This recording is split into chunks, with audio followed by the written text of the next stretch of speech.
প্রতিদিন নিত্য নতুন ভালোবাসার গল্প পেতে, দেখতে এবং শুনতে আমাদের চ্যানেলটি সাবস্ক্রাইব করে পাশে থাকা বেল আইকনটি ক্লিক করুন। তুমি কি চাও যে এই ভরা প্ল্যাটফর্মের সামনে তোমায় কোলে তুলে নিয়ে যাই?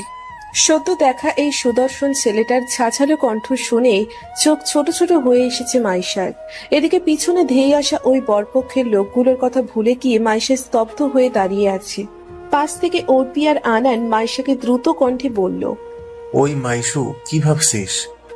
জলদি ট্রেনে ওনাদের সাথে উঠে পড়, না হলে ওই বরপক্ষের লোকগুলো আমাদের খুঁজে পেলে কিন্তু সর্বনাশ হয়ে যাবে। এই বলে অর্পি, আনান, সামাদ ট্রেনে উঠে যাচ্ছিল, কিন্তু মাইশা এখনো পৃথার হাত চেপে ঠাই হয়ে ছেলেটার দিকে তাকিয়ে আছে। ট্রেন এখনই ছেড়ে দিবে। বিরক্ত হয় আয়াত, ওর সাথে থাকা শাওন আর তিথিও। একে তো আয়াত নিচু থেকে এসে ওদের সাহায্য করছে, আর এই মেয়েটা ক্যাবলাকান্তের মতো ওর দিকে তাকিয়ে আছে।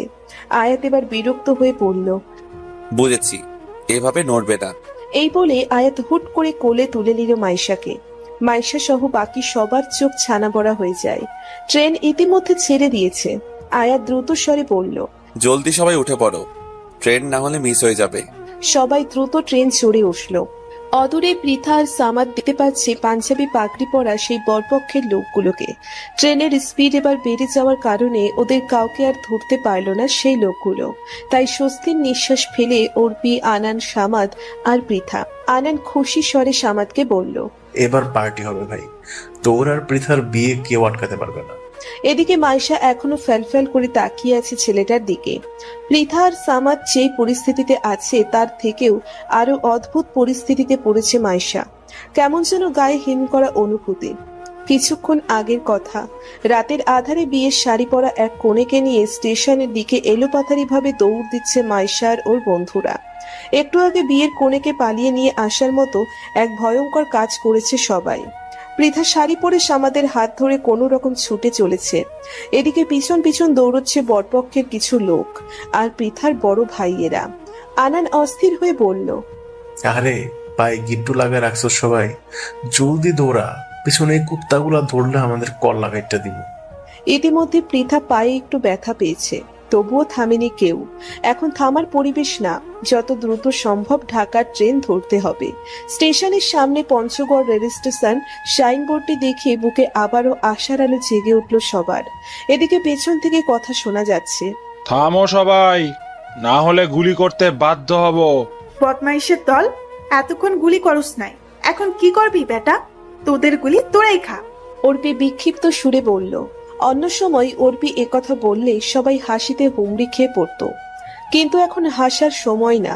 প্ল্যাটফর্মের জনসম্মুখের ভিড়ে লুকিয়ে পড়ল সবাই। এদিকে ওই লোকগুলো হন্যে হয়ে ওদের খুঁজছে।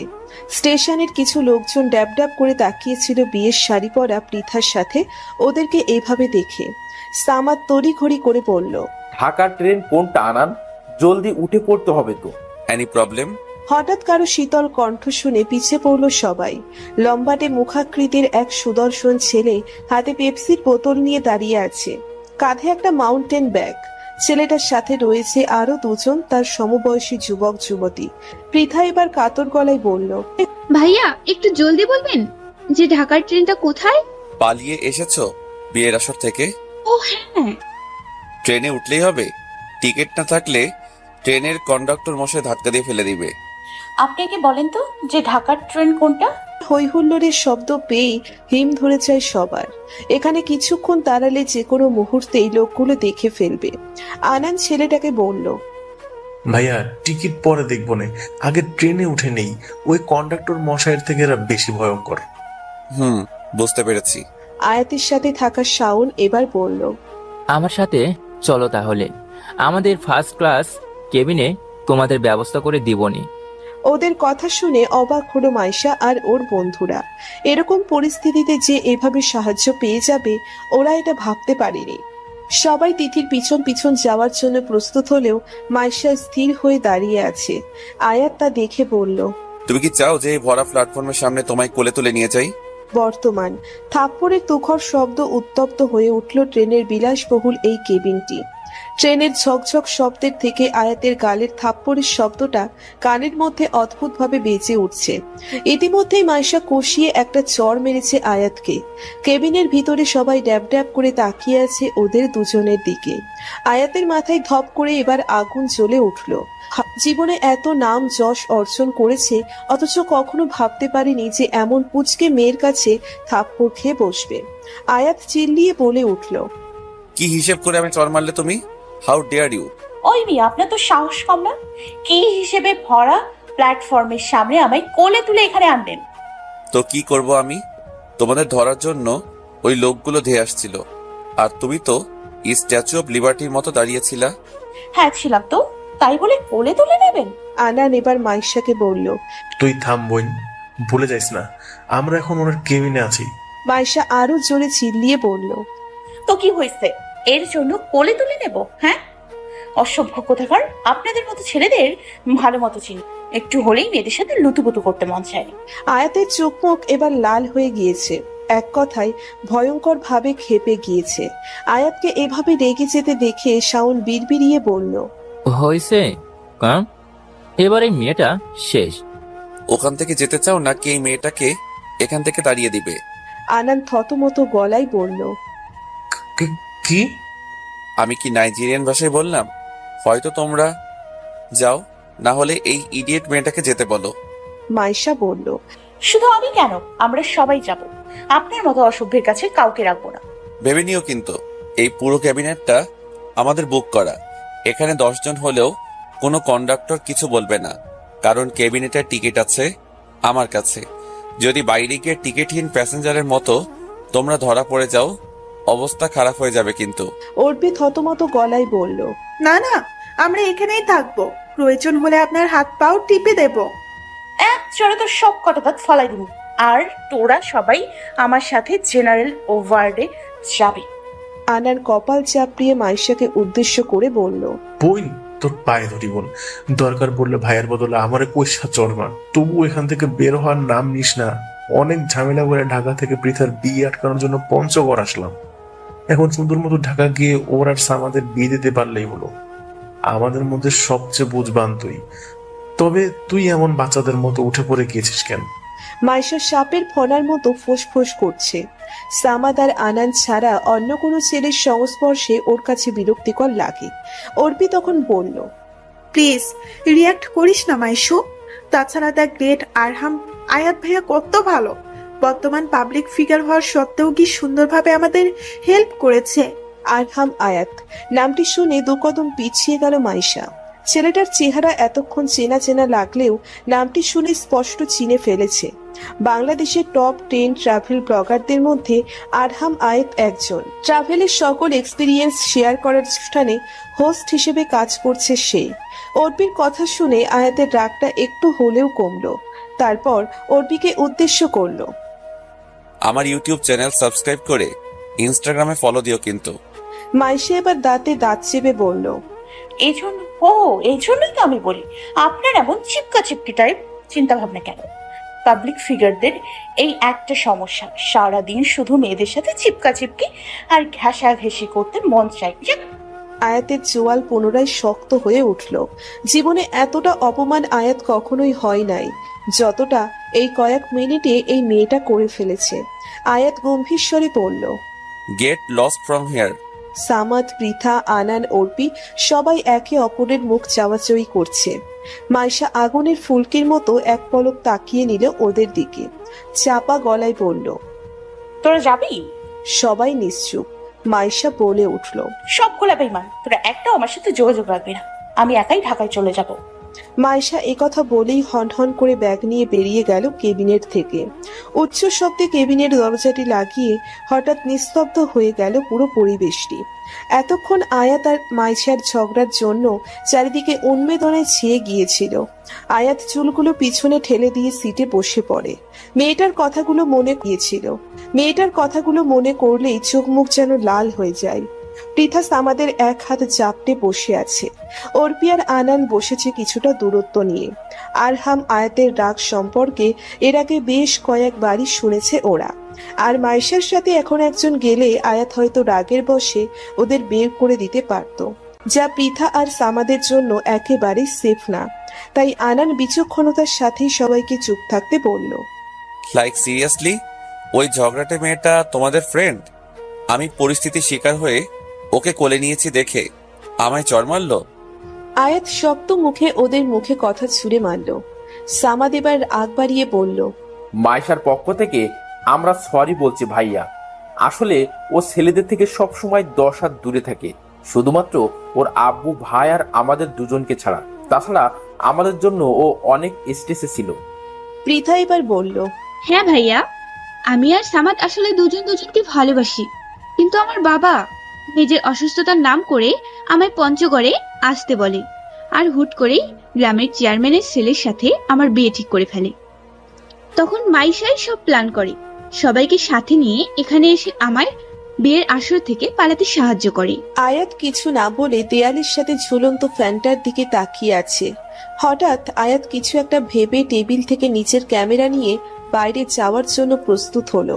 শাওন তখন আয়াতকে বলল। মেয়েটাকে নিয়ে আসবি? আয়াত বিদ্রুপ স্বরে বলল, পাগল, আমি নিজের থেকে ওই ইডিয়েট মেয়েটার কাছে যাব? মেয়েটার কথাগুলো মনে পড়তেই মাথা আমার নষ্ট হয়ে যায়। এখন ক্যামেরা নিয়ে ছবি তুলবো, ওদের খেয়াল রাখিস। পানি তাকিয়ে থাকলো সেদিকে। আনান এবার বলল, এই জার্নিটা আমি আমার এই কোচি জীবনে কখনোই ভুলব না। ট্রেনের ঝকঝক শব্দে মুখরিত হয়ে গিয়েছে চারপাশ। চাঁদের ক্ষীণ আলো তীর্যকভাবে আছড়ে পড়ছে ট্রেনের বগিতে। একরাশ রাগ আর চিন্তা নিয়ে বুকটা ধুকপুক করছে মাইশার। একে তো ওই আরহাম আয়াতের কাজটার জন্য রাগ, আবার টিকিটহীন প্যাসেঞ্জার হওয়াতে মনে এক চাপা ভয়। যেভাবেই হোক এই সব চিন্তা চেতনার উদ্যোগ ঘটাতে হবে। ব্যাগটা সিটে রেখে ট্রেনের দরজার কাছে দাঁড়ালো মাইশা।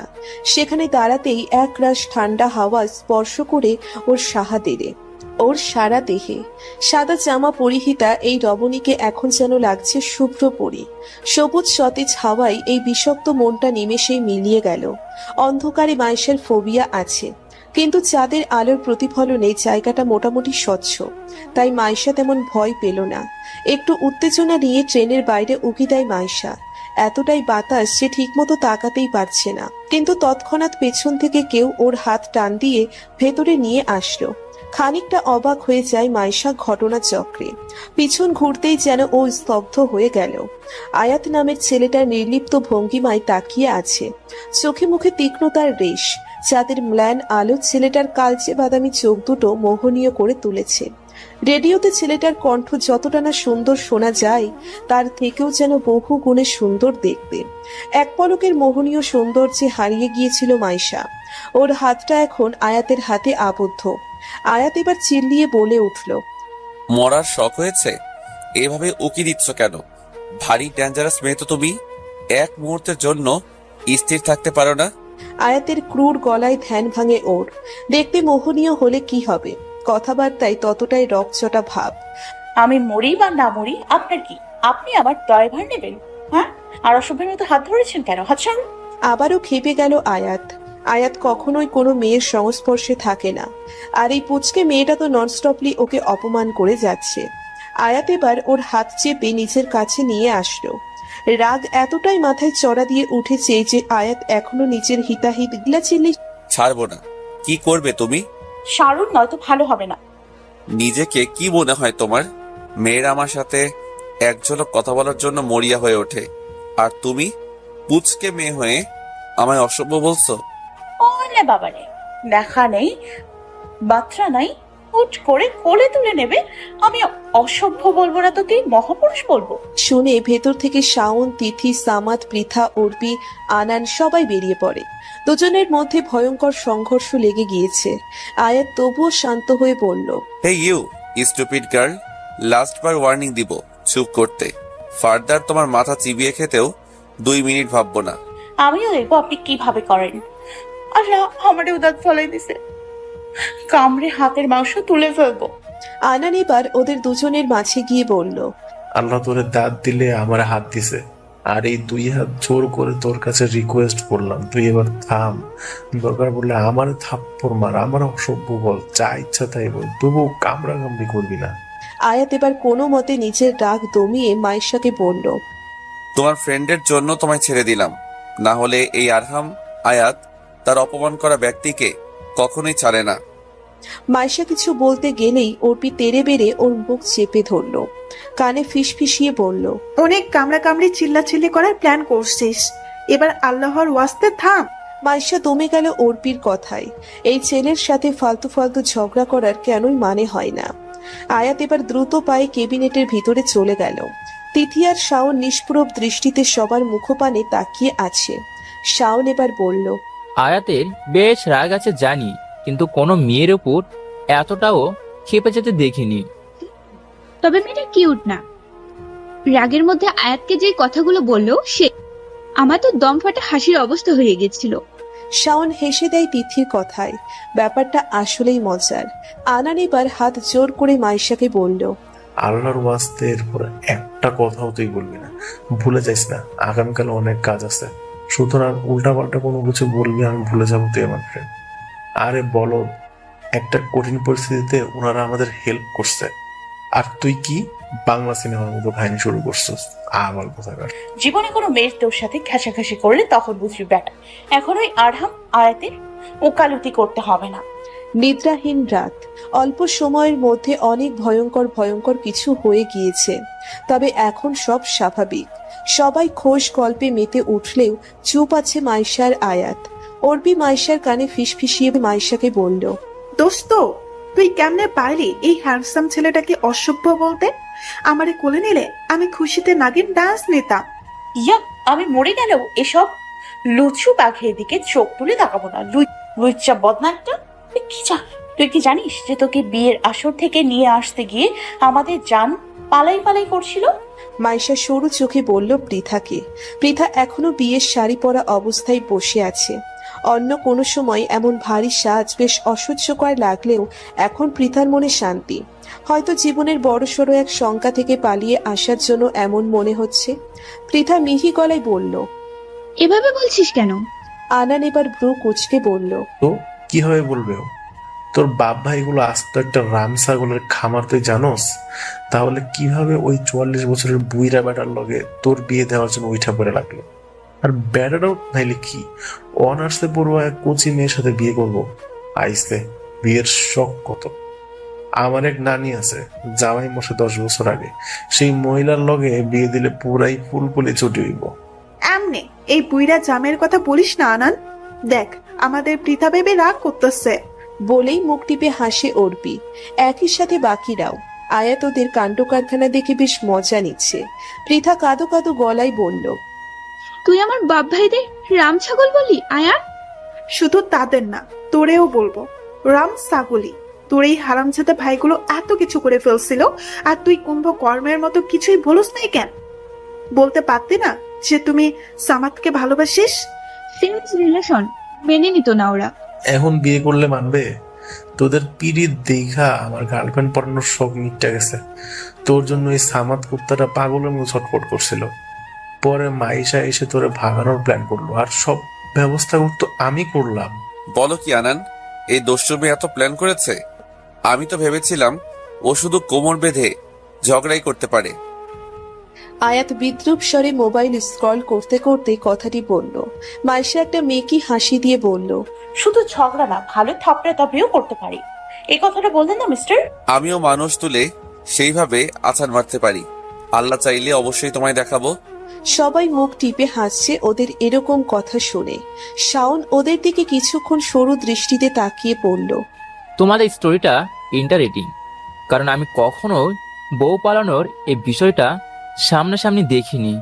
আর সেম এজ রিলেশন এই জিনিসটা আরো বেশি মজার।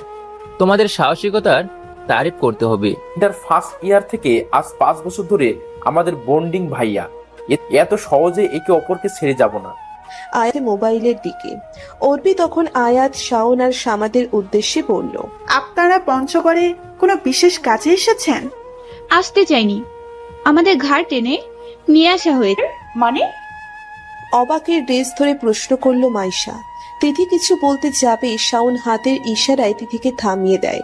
শাওন তারপর মাইশার দিকে নির্বিকার চোখে তাকিয়ে বলল, এই যে একটু আগে যে ছেলেটাকে তুমি অসভ্য বলে না, সেই ছেলেটার জন্য আসলে একটা অসভ্য ছেলে ভোর রাতে আমার বাসায় চোরের মতো এসে মুখে পানি ছুঁড়ে মেরে এক প্রকার টেনে হিসড়ে আমায় কমলাপুর স্টেশনে নিয়ে আসলো।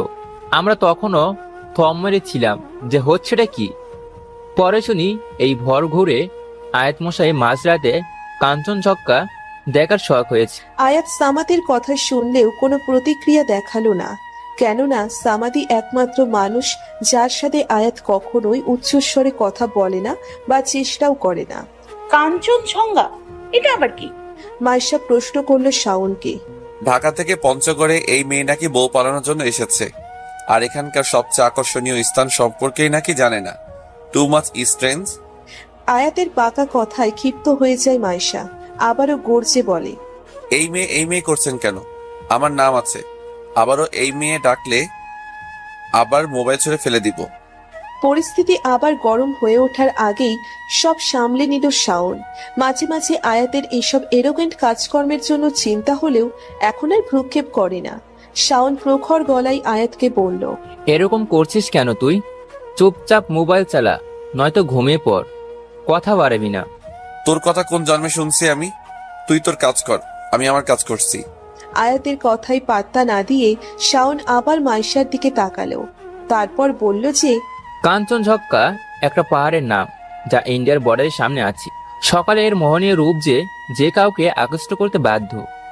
আর এর এক ঝলক সৌন্দর্য বাংলাদেশের পঞ্চগড় জেলা থেকে চমৎকারভাবে দেখা যায়। আর আমাদের আয়াত মশাই এটাই দেখার জন্য আমাদের ছুবল মেরে এখানে নিয়ে আসে। আপনার ভ্রমণ করতে খুব ভালো লাগে ভাইয়া? পৃথা আয়াতকে প্রশ্ন করে। ট্রাভেলিং আমার এক প্রকার নেশা। অনার্সে পড়াকালীন সময়েই আস্তে আস্তে এসব শুরু করি। আর আমার টুরমেট বানাই শাওনকে। ইউনো হোয়াট, শাওন আমার ভাইয়ের চেয়েও বেশি। লাইফের এক একটা সুন্দর মোমেন্ট আমি দুইটা জিনিসের সাথে উপভোগ করার চেষ্টা করেছি। One is my family and other Shaon. Maisha থাই ফুটে উঠেছে এক রাস মুগ্ধতা। মাইশা সবার চোখের আড়ালে একটা মিহি হাসি ফুটিয়ে তোলে এমন আড়ষ্ট কণ্ঠ শুনে। ছেলেটার কথাবার্তা এতটাও করলা টাইপ না যতটা মনে হয়, আবার মনে হয় যে এই ছেলের থেকে হয়তো করলাও মিষ্টি। আপনারা কি ট্রাভেলিংটাকে ক্যারিয়ার বানানোর ইচ্ছে ভাইয়া? এখনো অমনভাবে ভাবিনি। মাস্টার্স ফাইনাল দেব। আপাতত এক্সামের আগে এটাই আমার লাস্ট ট্যুর। আর রেডিওতে আমি জাস্ট পার্ট টাইম আরজি হিসেবে কাজ করি। তবু তারা আমায় হাতছাড়া করতে চাচ্ছে না, তাই এটাই আপাতত টার্গেট রাখি। বাকি সব আল্লাহ ভরসা। আপনার কণ্ঠ ভাইয়া নেশা ধরানোর মতো। এরকম সুন্দর কণ্ঠের মানুষ যে নাকি প্রতি রাত্রি পপুলার টপ 10 ট্রাভেল ব্লগারদের মধ্যে আছে, তাকে কেউ হাতছাড়া করতে চায়?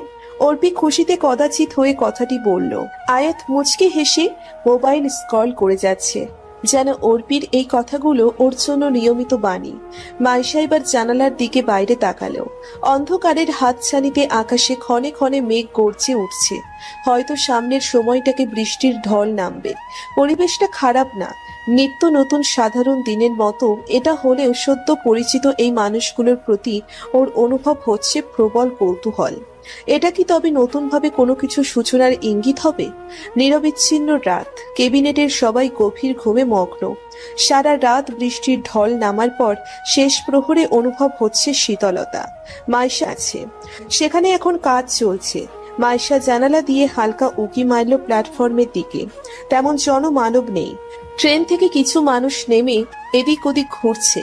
বৃষ্টির কারণে রাস্তা কেমন যেন পিচ্ছিল। এক পলক সবার দিকে তাকিয়ে নিল মাইশা। প্রচন্ড বাইরে যেতে ইচ্ছে করছে, কিন্তু সবাই ঘুমের তলদেশে। তাই আনানের বাহুতে হালকা ধাক্কা দিয়ে মাইশা ফিসফিসিয়ে ডাকলো, আমান। সামাদের কাঁধে মাথা দিয়ে যেন মরার মতো ঘুমিয়ে আছে। মাইশা আবারও ডাকলো, আরে ওই আনান। মিহি কণ্ঠ শুনে হালকা একটু নড়ে উঠল আনান। ঘুমে ঢুলুঢুলু হয়ে হঠাৎ বলে ফেলল, আম্মু আমি বিয়া করবো না। চোখে সূক্ষ্ম ভাঁজ পড়ল মাইশার, মুখে বিরক্তির ছাপ স্পষ্ট। ইচ্ছে করছে আনানকে ঠাটিয়ে চর মেরে দিয়ে এসব দেহভূত উড়িয়ে দিতে। মাইশা বিড়বিড়িয়ে বলল, ব্যাগ নিয়ে সন্তর্পণে কেবিনেটের বাইরে পা রাখলো মাইশা। নিরবিচ্ছিন্ন ভাবে ট্রেন থেকে বের হয়ে একটা সতেজ নিঃশ্বাস ত্যাগ করলো। বৃষ্টির আমেজের কারণে ঝিরিঝিরি ঠান্ডা হাওয়া বইছে। হঠাৎ মাইশার হুমায়ুন আহমেদের শ্রাবণ মেঘের দিন উপন্যাসের ছোট্ট একটি লাইন মাথার মধ্যে ঘুরপাক করতে থাকে। যদিও সম্পূর্ণ মনে না থাকায় জিনিসটি স্মৃতিতে আনতে চাইল না মাইশা। উপরের ঠোঁট দিয়ে নিচের ঠোঁট চেপে গভীরভাবে আশপাশ তাকাতেই দেখতে পেল স্টেশনের শেষ প্রান্তে ছোট্ট একটি চায়ের দোকান। চমৎকার, আসলে ও এই জিনিসটাই অন্তরে অন্তরে খুঁজেছিল। পিচ্ছিল রাস্তা দিয়ে ধীর পায়ে এগোতে থাকলো মাইশা দোকানটির দিকে। চাচা, কড়া লিকারের একটা চা দেন তো। টঙের মুরব্বী লোকটা একটা সৌজন্যের হাসি হাসলো। তারপর কেটলির গরম পানি একটা ছোট্ট কাপে ঢালতে ঢালতে বলল, বাতাসের তালে তালে বৃষ্টির মৃদু ঘ্রাণ আসছে, সেই সাথে হালকা দোল খেয়ে উঠিয়ে টঙে ঝোলানো হলুদ বাটিটা। মাইশা নিষ্পলক ভাবে এর মতো ওর জীবনটাও হয়তো স্বচ্ছ। ওর ধ্যানের মধ্যেই টঙের চাচা মাইশাকে বলল।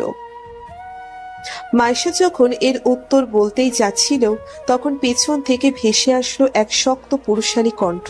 কম চিনি দিও চাচা, এমনিতেও যেই মিষ্টি মাইয়া, এর মধ্যে আবার মিষ্টি খাইলে তো ডায়াবেটিক্স হইয়া যাইব। ভ্রু কুচকে পিছনে তাকালো মাইশা। 3-4 জন জোয়ান ছেলে পেলে বিদঘুটে হিসি দিয়ে ওর মুখ বরাবর বেঞ্চে গিয়ে বসলো। মাইশার একটু অস্বস্তি হয়, যদিও প্ল্যাটফর্মে আশেপাশে গুটি কয়েক মানুষ আছে, তবুও স্বস্তি পেল না মাইশা। তাই উদ্ভ্রান্ত ভঙ্গিতে বলল, জলদি চা দেন তো চাচা। ওই চাচা, মায়ারে জলদি চা দাও, দেখ না চায় খাইয়ার লেগা উতলা হইয়া গেছে। ছেলেগুলোর কথা শুনে মাইশার গায়ে কাটা দিয়ে উঠছে রাগে ক্ষোভে। কথাবার্তা শুনে গায়ে যেন আগুন ধরে যাওয়ার মতো অবস্থা হয়েছে। তবুও এখন কথা বাড়ালেই কথা হবে, তাই দাঁতে দাঁত চেপে বসে থাকার চেষ্টা করলো। অল্প সময়ের মধ্যেই ওয়ান টাইম কাপে চা প্রস্তুত করে ফেললেন চাচা। মাইশা টাকা দিয়ে চা নিয়ে উঠে যেতে নিলেই ওর ব্যাগের এক প্রান্ত খপ করে চেপে বসে থাকার চেষ্টা করলো। এগুলো কি ধরনের অসভ্যতা? কথা না কইয়া যাইবা, আমগো লাগে কিছুক্ষণ কথা কও। ব্যাগ ছাড়ো। ছেলেগুলো বিশ্রী চোখে ওর দিকে তাকিয়ে আছে। মাইশা আবারও বলল, ব্যাগটা ছাড়বে নাকি না? না ছাড়ুম না, কি করবা? Okay fine. মাইশা এক মুহূর্ত অপেক্ষা না করে হাতের গরম চাটা যে ওর ব্যাগে ধরেছিল ওর গলার কাছে ঢেলে দিল। চায়ের তাপমাত্রা ছিল প্রায় 90 ডিগ্রি সেলসিয়াস, আর এই গরম চায়ের স্পর্শে যেন হামাগুড়ি দিতে ছেলেটি। মাইশা চেঁচিয়ে বলে উঠল, হাতের পুতুল পেয়েছিস আমাকে? আমাকে 4-5 জন সাধারণ মেয়ের মতো ভাবিস না। অনেক তেজ না তোর কথাই, আজ আমরা সবাই তো ভুলাইয়া দিব। এই বলে আরেকজন হাত খপ করে ধরে ফেললো। মাইশা মুচড়া মুচড়ি করছে, কিন্তু ও জানে যতই চেষ্টা করুক না কেন এতগুলো ছেলের সাথে পারা সম্ভব না। ওর দুশ্চিন্তাগ্রস্ত মনে আচমকাই আশার আলো ফুটে উঠলো এক পরিচিত কণ্ঠে। ওর হাত ছাড়ো। মাইশা ঘাড় ঘুরিয়ে তাকাতেই অন্তরে অন্তরে একটি স্বস্তির নিঃশ্বাস ফেলল। আয়াত দাঁড়িয়ে আছে। স্টেশনের টিমটি বিন্দুমাত্র ধারণা ছিল না ওর। ছেলেটা হাত ছাড়ছে না দেখে আয়াত এবার মাইশার হাত ছাড়িয়ে নিল। ওদের মধ্যে একজন বলল, তুই কোন মুভির হিরো রে, এভাবে নায়িকারে বাঁচাইতে আইসোস? আয়াত বিদ্রুপ হাসি হাসে। ছেলেটার কলার ঠিক করতে করতে বলে, না আমি হিরো, আর না এই বদমাশ মেয়েটা আমার হিরোইন। আমি হিরো হলে তোর নাকে ঘুষি দিয়ে চেহারাটা অষ্টম আশ্চর্য বানিয়ে দিতাম। ইউ নো হোয়াট, আমি রেগুলার জিম করি ম্যান। মাইশার চোখ এবার যেন বেরিয়ে আসার মতো উপক্রম। ফ্যালফ্যাল করে তাকিয়ে আছে ও আয়াতের দিকে। ওই ভেবেছিল এখানে ঢিসুম ঢিসুম হবে, আর হলোটা কি? আয়াত এবার বলে উঠল, এই মেয়েটার মধ্যে কি আছে হ্যাঁ? জানো, ও একটা জঙ্গলি বিড়াল। একটু আগে তোমারই এক সাঙ্গকে গরম চা ছুঁড়ে মেরেছে। তো ভাবো আর কি কি করতে পারে। আমাকে তো আমার হাত কামড়ে মাংস তুলে ফেলার থ্রেট দিচ্ছিল। সত্য? ঢোক গিলে বলল ছেলেটা। আরে হ্যাঁ, এখন চুপচাপ ভদ্র ছেলের মতো কেটে পড়ো। আর হ্যাঁ, পারলে এসব জঙ্গলি বিড়াল থেকে 100 হাত দূরে থাকবে। খোদার কসম বস, আর জীবনেও মাইয়া মানুষের পিছনে লাগুম না। এইবার আসছো লাইনে। যাও যাও, সবগুলো কেটে পড়ো। সবগুলো ছেলে পেলে আস্তে করে কেটে পড়ে ওখান থেকে। মাইশা নির্বাক শ্রোতার মতো আয়াতের কথাগুলো শুনছিল। এতক্ষণ ইনডাইরেক্টলি মাইশাকে অপমান করেছে আয়াত, এটা ভাবতেই মাইশার চোখ ছোট হয়ে যায়। আয়াত শাওনের জন্য সিগারেটের প্যাকেট কিনে মাইশার দিকে তাকিয়ে বলল, এইভাবে দাঁড়িয়ে আছো কেন? আপনি একটু আগে কি বললেন? আমি জঙ্গলি বিড়াল? আর ওই অসভ্যগুলোকে নাক ফাটালেন কেন? আমি কেন খামোখা ওদের নাক ফাটাতে যাব? সিনেমার হিরো পাইছো আমারে? সিনেমার হিরোদের মতো হুট করে কোলে তোলার মতো ভয়ঙ্কর কাহিনী করতে পারেন তো ওদের নাক ফাটাতে পারে না? বিরক্তিকর। তখন তো আমাদের চর মেরে আমার ফর্সা গাল লাল করে দিয়েছিলেন, আর এখন হাতে মেহেদি লাগাই রেখেছিলাম। চোখ বন্ধ করে একটা লম্বা শ্বাস নেয় মাইশা। এই ছেলের সাথে ঝগড়া করার মতো শক্তি মাইশার আর নেই। আয়াতের হাত থেকে নিজের ব্যাগে দুর্বিষহ ট্রেনের দিকে এগোতে থাকে। আজ দিনটারও কাছে দুর্বিষহ লাগছে। একে তো যুদ্ধ বিগ্রহ করে বিয়ের আসর থেকে কনেকে নিয়ে পালানো, আবার আয়াতের সাথে বিরল সংঘর্ষ। সব শেষে ওই বকাটে ছেলেপেলের কাণ্ড কারখানা। তবে কথা আছে না, উপরওয়ালা যখন দেয় কপাল ফাইরা দেয়। এই বাণীটি মাইশা আজ হাড়ে হাড়ে টের পাচ্ছিল। দুর্ঘটনা যেন ওর পিছুই ছাড়ছিল না। এর মধ্যে আবার হলো আর এক ঘটনা। রাস্তা পিচ্ছিল থাকায় পা ফসকে পড়ে গেল মাইশা। সাদা জামার 1/3 কাদা লেপ্টে আছে। রাতের নিকোষ আধারে প্ল্যাটফর্মে পড়ে গিয়ে গলা ফাটিয়ে কাঁদতে মন চাচ্ছে ওর। কিন্তু এমন 20 বছরের তরুণীকে লোকে যদি এভাবে কাঁদতে দেখে, তবে নির্ঘাত সবাই হাসিতে ফেটে পড়বে। মাইশা ওঠার চেষ্টা করলেও উঠতে পারল না। পায়ে ভয়ঙ্কর ব্যথা পেয়েছে। ঠোঁট কামড়ে নিচের ব্যথা সহ্য করার চেষ্টা করতে থাকলো মাইশা। হাত ধরে আমার ওঠার চেষ্টা করো। মাইশা মাথা উঠিয়ে দেখে আয়াত দাঁড়ানো। চেয়ারটি আধারে যেন জলজল করে উঠছে। মুখে নির্লিপ্ততার ভাব স্পষ্ট। মাইশা কিছু না ভেবে আয়াতের হাত ধরে ওঠার চেষ্টা করলো, কিন্তু ব্যর্থ। উল্টে আয়াতের ডান হাতে কাদা মেখে গিয়েছে। মাইশা কাঁদো কাঁদো স্বরে বলল, উঠতে পারছি না তো। হাঁটু ভেঙে নিচে ঝুঁকলো আয়াত। মাইশার মুখের অনেকটা কাছাকাছি। এহেন কাণ্ডে মাইশা ভরকে গেল। তাই অবাক নয়নে আয়াতের দিকে তাকানো অবস্থায় খানিকটা মাথা পিছিয়ে নিল। মাইশা অপ্রস্তুত কণ্ঠে বলল, কি হয়েছে? একটা জংলি বিড়াল কোলে নেওয়ার অপরাধে আমার কিউট গালে হাত তুলেছিল, তাই এখন মেয়েদেরকে কোলে নিতে আমার ভয় হয়। কি করা যায় বলতো? মাইশার চোখ এবার সত্যি অক্ষি কোটর থেকে বেরিয়ে যাচ্ছে। আয়াতের ঠোঁটের কোণে বিদ্রুপ হাসি। মাইশা পারলে এবার সত্যিই ভ্যাভা করে কেঁদে ফেলবে। আপনি সত্যি একটা খারাপ। রাত বিরাতে একটা মেয়ে বিপদে পড়েছে আর আপনি মজা নিচ্ছেন। তো আমি কি বলেছি রাত বিরাতে তোমার বিপদে পড়তে? এত শখ হয়েছিল চা খাওয়ার? লাগবে না আপনার হেল্প। আপনি শুধু আনান বা সামাদকে রাখুন। মাইশার বিক্ষিপ্ত কণ্ঠ। আয়াত একটা দীর্ঘশ্বাস ফেলে বলল, পা ভাঙলো তবু মচকালো না। কথাটি বলে আয়াত হুট করে কোলে তুলে নিল মাইশাকে। মাইশার জামার খানিকটা কাদা আয়াতের টি শার্টে লেগে গেলেও আয়াত কোনো ভ্রুক্ষেপ করে না। মাইশা একটু অস্বস্তির সাথে আয়াতের গলা জড়িয়ে ধরেছে। এদিকে পায়ের রগে টনটন ব্যথা। আমার খানিকটা কাদা আয়াতের টি শার্টে লেগে গেলেও আয়াত কোনো ভ্রুক্ষেপ করে না। মাইশা একটু অস্বস্তির সাথে আয়াতের গলা জড়িয়ে ধরেছে। এদিকে পায়ের রগে টনটন ব্যথা হচ্ছে। একটু আধটু চিলিক দিতেই আয়াতের টি শার্ট খামচে ধরল। আয়াত তা দেখে বলল, ব্যথা করছে? শাওন পায়ের মোজ ঠিক করতে পারে, সো ডোন্ট বি ওয়ারি। আর আল্লাহর ওয়াস্তে ট্রেনে আর ঘ্যানর করো না। মাইশা কিছু না বলে আয়াতের দিকে তাকিয়ে আছে। গালের চাপদাড়িটা আয়াতের মুখে সুন্দরভাবে বসে আছে। শরীরের ঘ্রাণটাও বেশ সুন্দর। এতক্ষণ চুলগুলো কালো রঙের মনে হলেও চাঁদের প্রতিফলনে বোঝা যাচ্ছে একটু লালচে ভাব আছে। চোখের পাপড়িগুলো মেয়েদের মতো লম্বা না হলেও বেশ ঘন। মাইশা মনে মনে ভাবল, ছেলেটা আসলেই সুন্দর। আমায় স্ক্যান করা শেষ হলে চোখ ফেরাও। এভাবে তাকিয়ে থাকলে হাত ফসকে আমার কোল থেকে পড়ে যাবে। এখন পা তো গেছেই, সাথে কোমরও যাবে।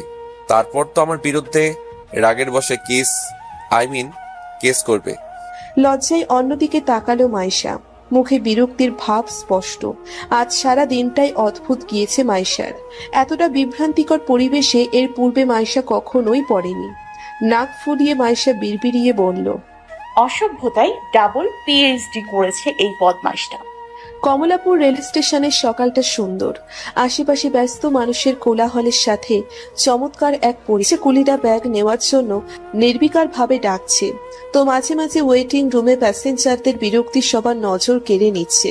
তবে মাইশার কাছে এই সব থেকেও বেশি সুন্দর মনে হলো আয়াতের সৌন্দর্যকে। শীতের কারণে লেমন টি শার্টের ওপর একটি কালো জ্যাকেট জড়িয়ে নিয়েছে। কিছুক্ষণ আগে মুখ ধোয়ার কারণে মুখে ফুটে উঠেছে বিন্দু বিন্দু পানি। চাপ দাড়িগুলো যেন নিজেদের সৌন্দর্য নিপুণতার সাথে প্রকাশ করে যাচ্ছে। মাইশা এক পলক নিজেকে দেখে নিল। গতরাতে কাদায় পড়ে যাওয়ায় জামা পাল্টে নিয়েছে ও। পায়ের ব্যথার পরিমাণটা নেই বললেই চলে। এর ক্রেডিট দিতে হবে আয়াতের ফ্রেন্ড শাওন ভাইকে।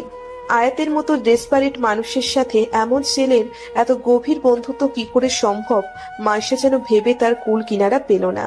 পৃথার এখনো বিয়ের শাড়ি পরা, বলাই বাহুল্য পৃথার কোনো জামা না থাকায় অগত্যাই এই শাড়ি পরে আছে।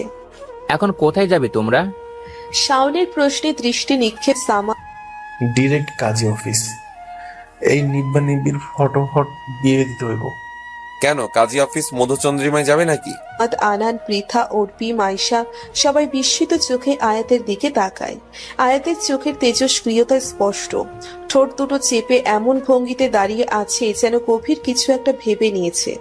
আয়াত আবার বলল, এখন কাজী অফিস যাবে না, যাবে যে কোনো সেফ একটি জোনে, যেখানে পঞ্চগড়ের সেই লোকগুলো বিন্দুমাত্র টের পাবে না।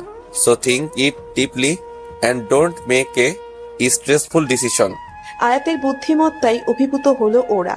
ব্যাপারটা আসলেই ভেবে দেখতে হবে। একটা ভুল পদক্ষেপ অনেক বড় ঝামেলা ক্রিয়েট করতে পারবে। তিথি তখন বলল, বিয়েটা এখন ফ্যাক্ট না, ফ্যাক্ট হলো তোমাদের সেফ থাকা। সো আই থিঙ্ক আয়াত সেড রাইট। আয়াত কিছু না বলে কিঞ্চিত হাসল। চোখের পাপড়ির ঘন পল্লবে ওকে দেখতে লাগছে অমায়িক। মাইশা গহীন দৃষ্টিতে ওর মুখের দিকে কিছুক্ষণ তাকিয়ে থাকলো। কেউ বলতেই পারবে না এই ছেলের মধ্যে কোনো আড়ষ্টতা ভাব আছে। অর্পি তখন আয়াত, শাওন আর তিথির উদ্দেশ্যে বলল, আপনাদের অনেক অনেক ধন্যবাদ। আজ আপনাদের জন্যই আমরা সেফুলি ঢাকায় ব্যাক করেছি। You are most welcome. Tithi মিষ্টি হাসি দিয়ে বলল, তো তোমরা এখন যাবে কোথায়? আমরা সবাই মিরপুর নামবো, তবে মাইশা আর অর্পি যাবে উত্তরাতে। আয়াত মোবাইলের থেকে চোখ উঠিয়ে ওদের দিকে তাকালো। এক পলক জানতে ইচ্ছে হয়েছিল যে মাইশার বাসা উত্তরাতে নাকি, পরন্তু কিছু ভেবে আর জিজ্ঞেস করলো না।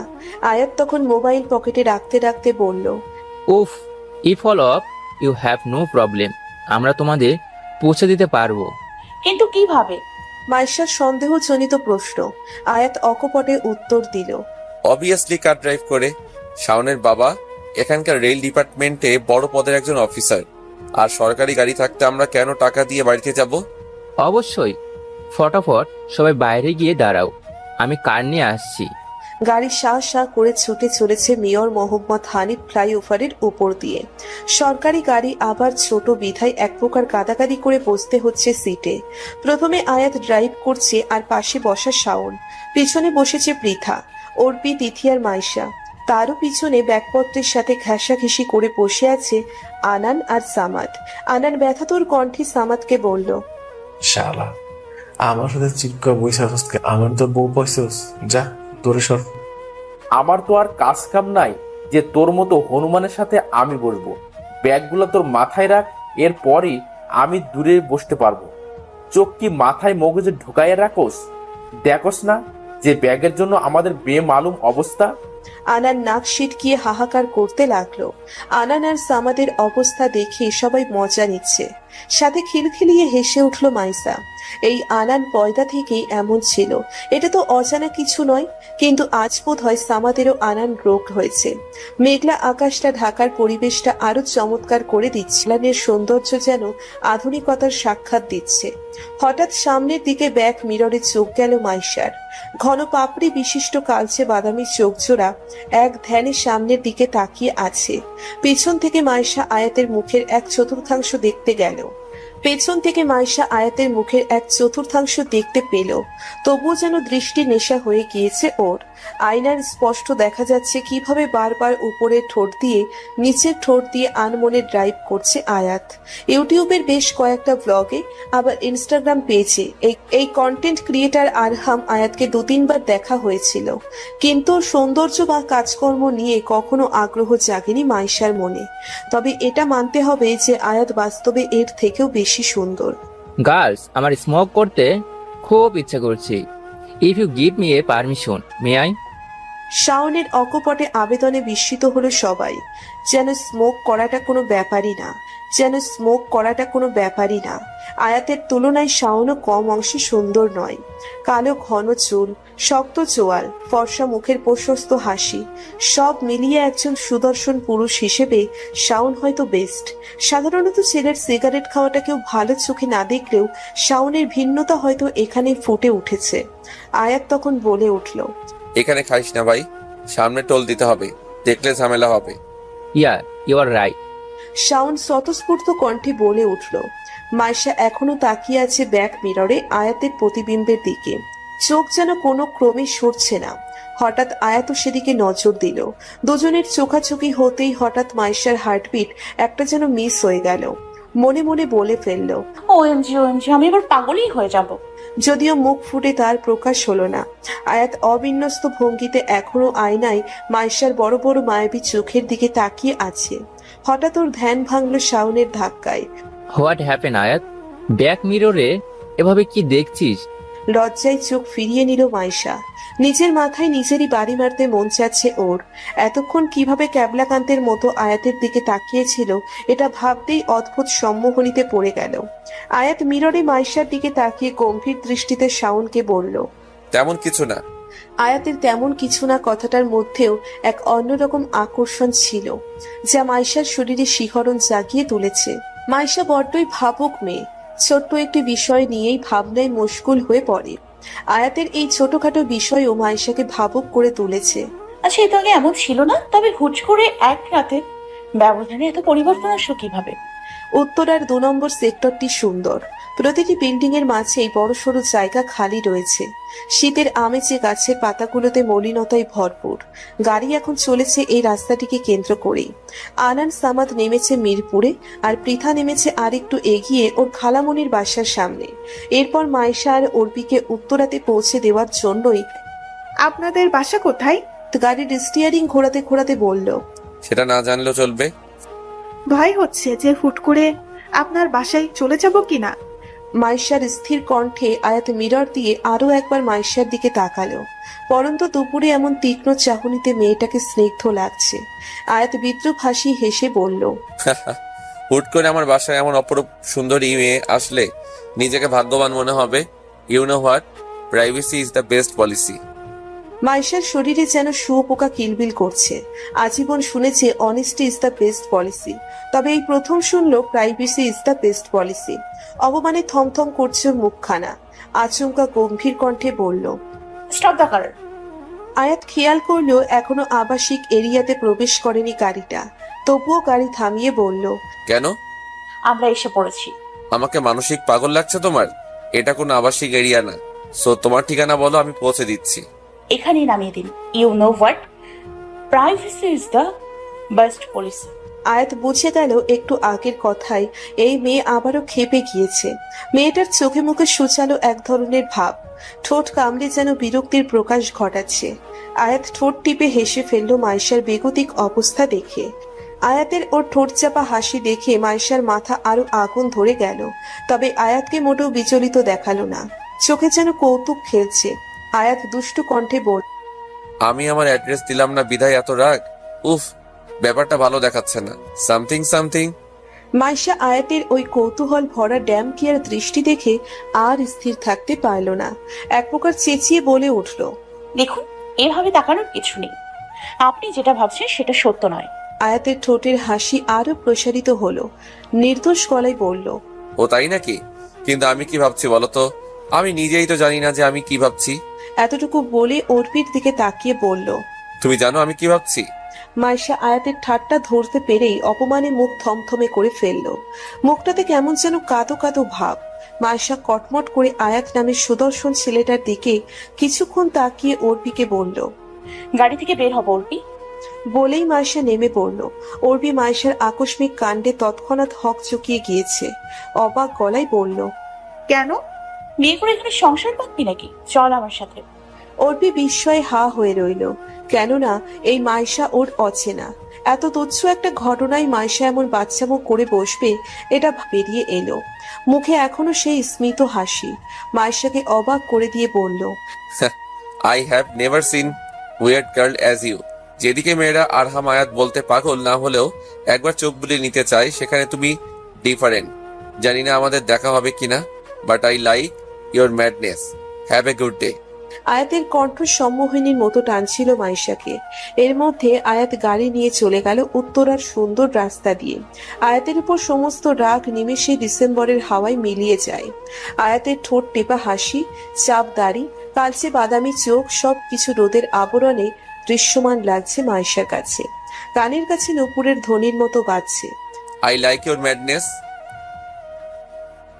রহমান সাহেবের থমথমে গলায় কেঁপে উঠল মাইশা। সকল সাহস যেন নিমেষেই হাওয়ায় উড়ে গিয়েছে। পাশে শারমিন বেগম রাগ নিয়ে তাকিয়ে আছেন মেয়ের দিকে।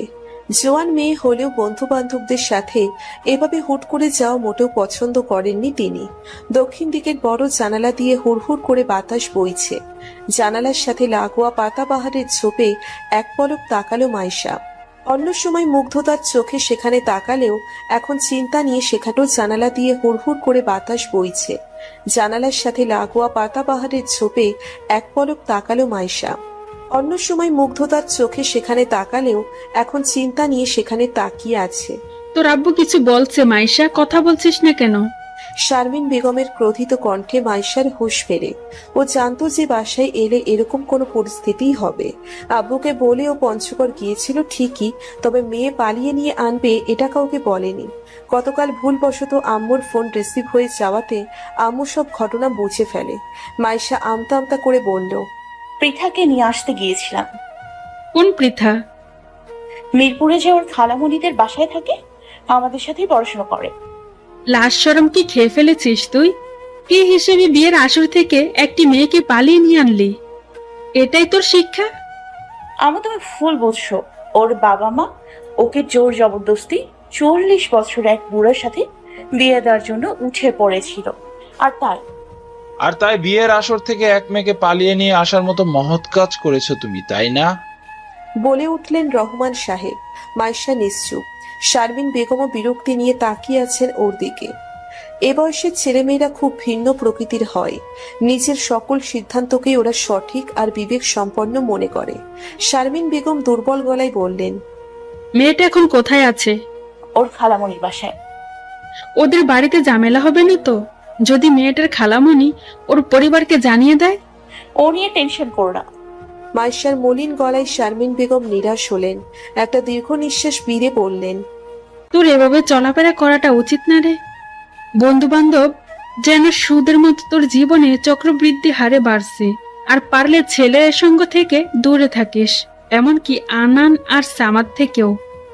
মানছি ওরা তোর কলেজ লাইফের বন্ধু, তবুও সমাজ একটা কথা বলে, ছেলে আর মেয়ে কখনোই বন্ধু হয়ে থাকতে পারে না। এ কথা বলেই শারমিন বেগম মাইশা এখনো ব্যাগ কোলের মধ্যে রেখে মাথা নিচু করে বসে আছে। দক্ষিণা হাওয়াটা হুট করেই যেন শব্দহীন হয়ে গেল।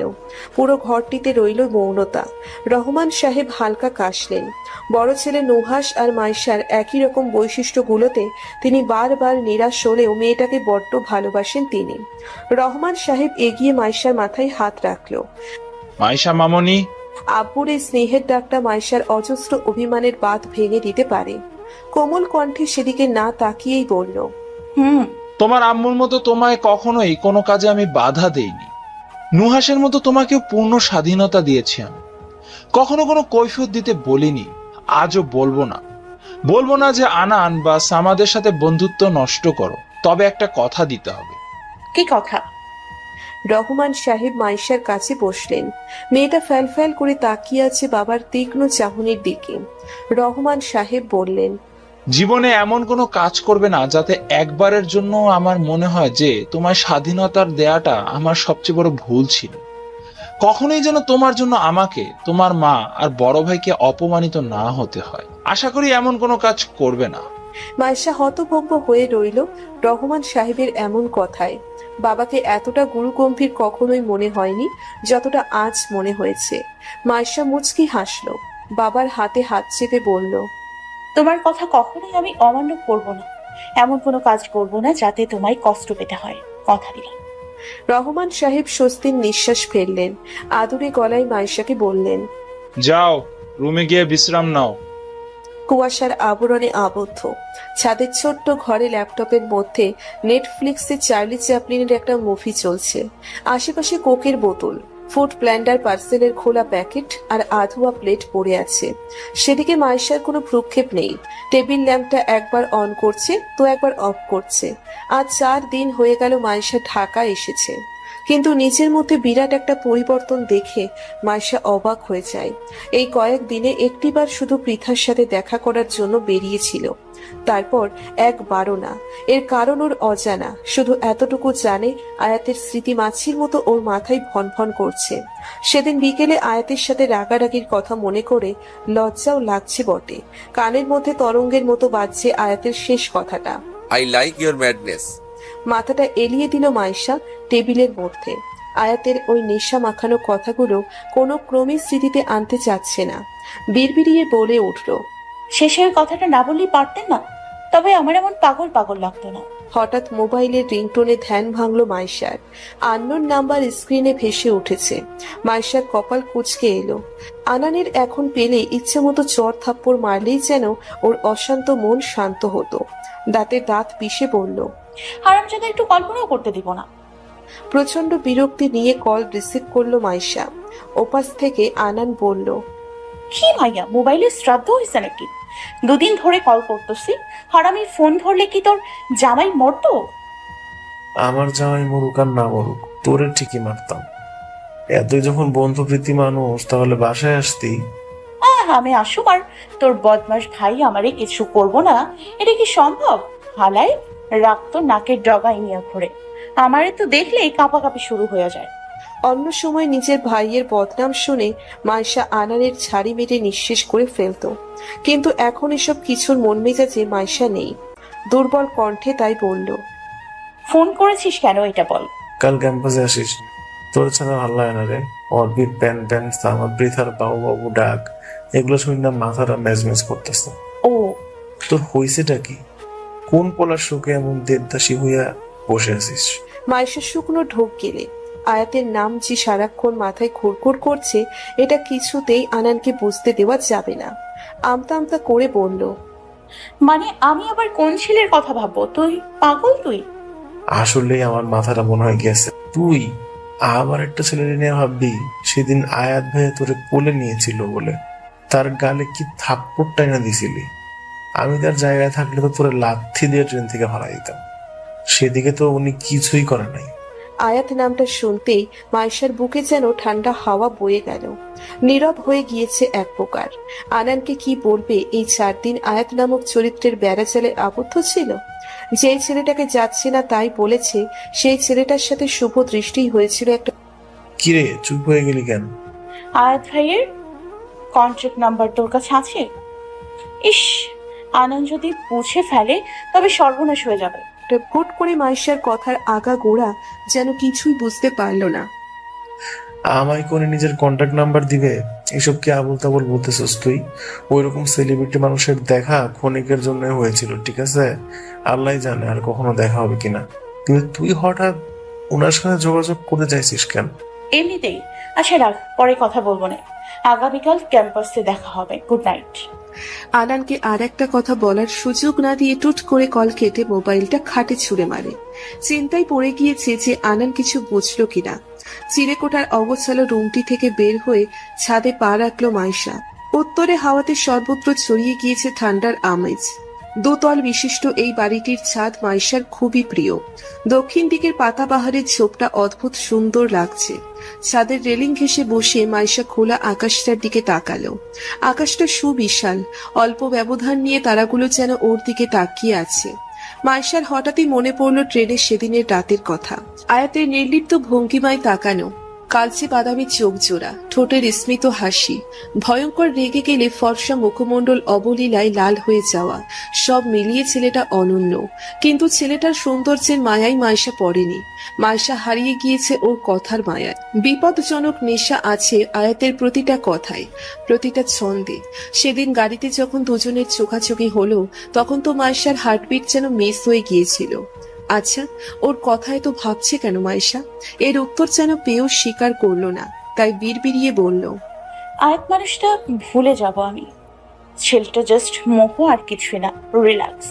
যদি আমি তোমার মোহ না হই? কারো পুরুষালী কণ্ঠে ঘোর ভাঙল মাইশার। চট করে চোখ খুলে পাশে যা দেখলো তাতে অবাক না হয়ে পারল না।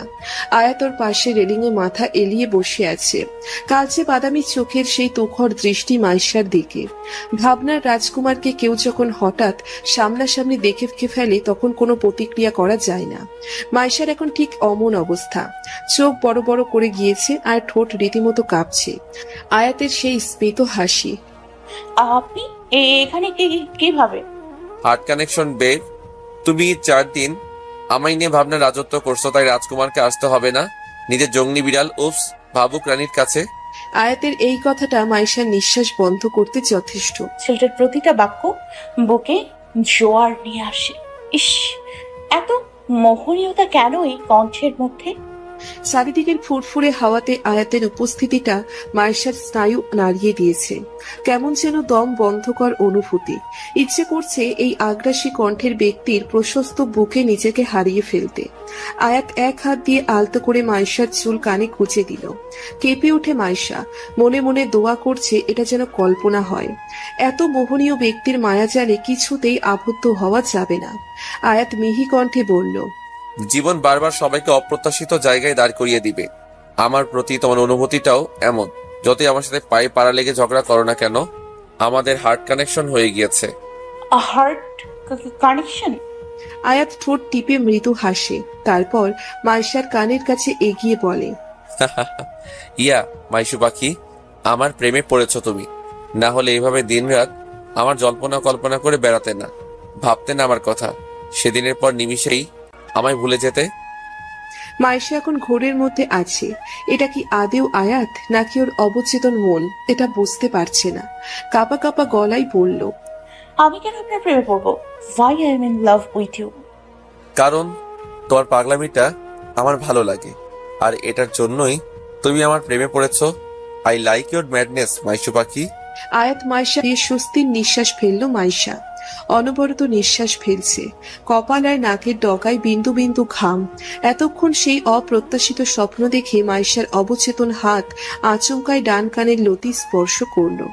এখানেই আয়াতের ঠোঁটের স্পর্শ অনুভব করেছে স্বপ্নে। এরকম একটা স্বপ্ন মাইশা যে কখনো দেখবে মাইশা তা ভাবতেও পারেনি। কানের মধ্যে এখনো বেজে চলছে, কারণ তোমার পাগলামিটা আমার ভালো লাগে, আর এটার জন্যই তুমি আমার প্রেমে পড়েছো। আই লাইক ইউর ম্যাডনেস মাইশু পাখি। মাইশা বিড়বিড়িয়ে বলল, এই ম্যাডনেস চক্করে আমি সত্যি মেন্টাল হসপিটালে চলে যাব। দুপুরের কড়া উত্তাপে খা খা করছে সবকিছু। ক্যাম্পাসে বহু শিক্ষার্থীর আনাগোনা। অদূরেই ফার্স্ট ইয়ারের স্টুডেন্টদের র্যাগিং হচ্ছে, আবার কোথাও ফ্রেন্ডরা মিলে আড্ডাবাজি দিচ্ছে। কিন্তু আজ মাইশাদের পরিবেশটা ভিন্ন। সামাদ আর পৃথার সামনে বিয়ে উপলক্ষে ছোটখাটো সেলিব্রেশন করছে ক্যাম্পাসে। দুটো কেকের মধ্যে একটার আবার যাচ্ছে তাই অবস্থা। সবাই এখন ক্লান্ত ভঙ্গিতে বসে আছে পার্কিং সাইটে। ওদিকে র্যাগিং দেখে পৃথা এবার বলল, আমরা যে কবে এদের র্যাগিং করব? শালা মাস্টার্সের পোলাপাইন গুলো ভার্সিটি রাজত্ব করে, ওদের কোনো অধিকার নাই। কিসের অধিকার? কিসের আবার র্যাগিং এর? র্যাঙ্কিং কোনো ভালো মানুষরা করে না। এই গাজাঘারি কথা কে কইছে তোরে? র্যাগিং করলে ভালো ভালো র্যাগিং করবো। মনে আছে সামাদ আমাদের প্রথম দিন কি করতে বলছিল? সেটা কি আর না ভোলার মতো? মাইশা এতক্ষণ উদাসীন ভঙ্গিতে সামাদের বাইকে বসেছিল। আরানের কথা শুনে মাইশা আগ্রহ নিয়ে ওর দিকে তাকিয়ে বলল, কি করছিল? আমাদের আন্ডার প্যান্ট খোলে জিন্স প্যান্টের উপর পড়তে হয়েছে, ব্লু জিন্সের উপর লাল টুকটুক আন্ডার প্যান্ট। কি যে বিশ্রী লাগছিল। হো হো করে হেসে ওঠে সবাই। আনানের মুখ ফাটা বেলুনের মতো চুপসে আছে। অর্পি কোনো রকমে হাসি থামিয়ে বলল, ইস, আমার তো কল্পনা করতেই হাসি আসছে। তোরে তো পুরাই সুপারম্যান লাগছিল, তাই না রে? জাইঙ্গা প্যান্ট লাগছে পুরো আমারে। থাক, তোর আর কল্পনা করতে হইব না। আনানের কল্পনা শব্দটা শুনতেই মাইশার হাসিটা যেন হাওয়ায় মিলিয়ে গেল। গত রাতে আয়াতকে নিয়ে একটা ভয়ঙ্কর কল্পনা করেছিল ও, সেটা ভাবতেই মাইশা যেন লজ্জা পেয়ে যায়। অর্পি এবার বলল, তোর আবার কি হলো মাইশু? না না, তেমন কিছু না। অনেকক্ষণ তো হলো আড্ডা দিচ্ছি, আমি এবার বাসায় যাব। এমনিতেও বাসায় কিছু কাজ আছে। তার আগে আমার তোর জন্য একটা গিফট আছে। আনানের অগ্রাসী কণ্ঠ। মাইশা অবাক গলায় বলল, কে গিফট? আনান এবার বার্থডে স্প্রে নিয়ে মাইশার মুখ মাখামাখি করে দিল। আনান দাঁত কিলিয়ে বলল, এসে নে তোর গিফট, পুরাই পেতনি লাগছে। সাদা ফ্যানার প্রভাবে ঠিকমতো তাকাতে পারছে না মাইশা, তবুও চেঁচিয়ে বলল, হারামি কোথাকার, আজ তোর একদিন আর আমার 14 দিন। এই বলে চকলেটের আস্ত কেকটা নিয়ে আনানের দিকে এগিয়ে গেল। উদ্দেশ্য শয়তানটার মুখে মারবে। আনানের ভো দৌড়ের সাথে সাথেই মাইশাও পিছে ছুট দিল।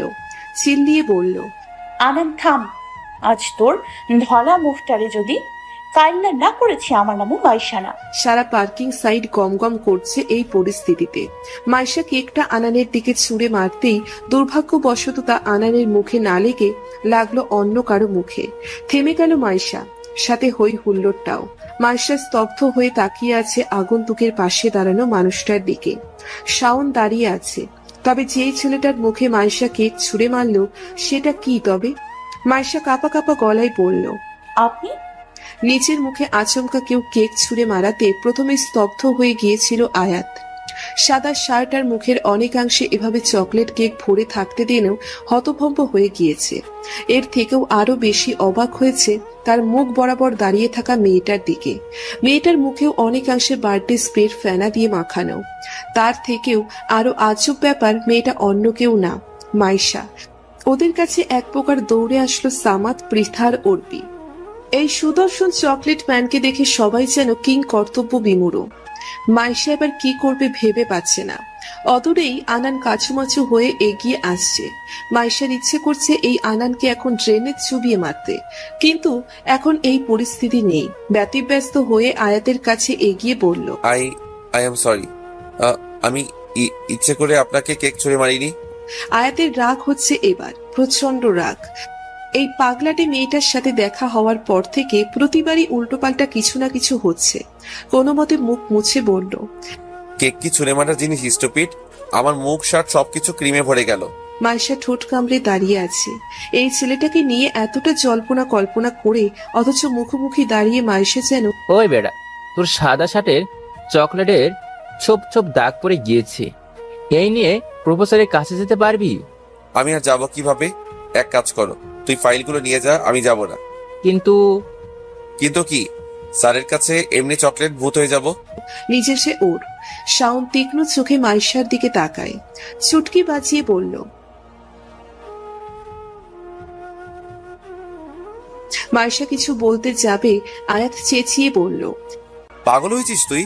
এমন জঙ্গলি বিড়াল শুধু থাপড়াথাপড়ি আর ছোড়াছুড়ি করে শান্তি পাবে। তবু আজ একে আমি ছাড়ছি না, ওর জন্য আমার ইম্পর্টেন্ট কাজ মিস হয়ে গেল। আয়াত তারপর মাইশার উদ্দেশ্যে বলল, হ্যালো মিস মাইশা, দয়া করে এই অধমটার মুখ ক্লিন করে দিবেন প্লিজ। হ্যাঁ হ্যাঁ হ্যাঁ, করছি। মাইশা অপ্রস্তুত হয়ে বলল। মাইশার কোনো কিছু না বলে এগিয়ে গেল আয়াতের কাছে। নিজের হ্যান্ডব্যাগ থেকে টিস্যু বের করে খুব সন্তর্পণে মুছে দিতে থাকলো আয়াতের মুখটা। মুখ মোছার ভান করে মাইশা বেশ কয়েকবার পরখ করে নিয়েছে আয়াতের বিরক্তি মাখা মুখ। ঠোঁট দুটো চেপে এমন ভঙ্গিতে বসে আছে যেন কেক তো না, কাদা লেগে গিয়েছে। এমন ভাবে কোনো ছেলের মুখ মুছে দেওয়ার অভিজ্ঞতা মাইশার প্রথম, তাই অস্বস্তিও হচ্ছে বটে। তবে আড়াল করে রেখেছে একটা স্মিত হাসি। মিরাক্কেল হলেও আয়াতের সাথে দেখা হওয়াতে মাইশার ভালো লাগছে। আয়াত এবার বলল, কি হলো, কাজ হয়নি? হ্যাঁ হ্যাঁ হ্যাঁ, এই তো শেষ। এই বলে মাইশা সরে আসলো। আয়াত নিজের বাইকের ব্যাক মিররের চেহারাটা একবার পরখ করে নিল যে সবকিছু ঠিক আছে কিনা। মাইশা এক কোণে মাথা নিচু করে দাঁড়িয়ে আছে। আয়াত গম্ভীর স্বরে বলল, ইস, মুখটা কেমন আঠা আঠা হয়ে আছে, আজ আবার গোসল করতে হবে। অর্পি এবার মাইশার কাছে এগিয়ে বলল, আরো ছুঁড়ে মারকে, ভাগ্যি শুনে ওই হিসেবে কিছুই বলেননি। আমার কিছু বলবি না, সব ওই আনানের জন্য হয়েছে। কুত্তাটাই সরে গেল কেন? আর যদি ওর জায়গা মতো ব্যথা না দিসি। মাইশা, আয়াতের মোহনীয় কণ্ঠ শুনে হুঁশ ফিরল মাইশার।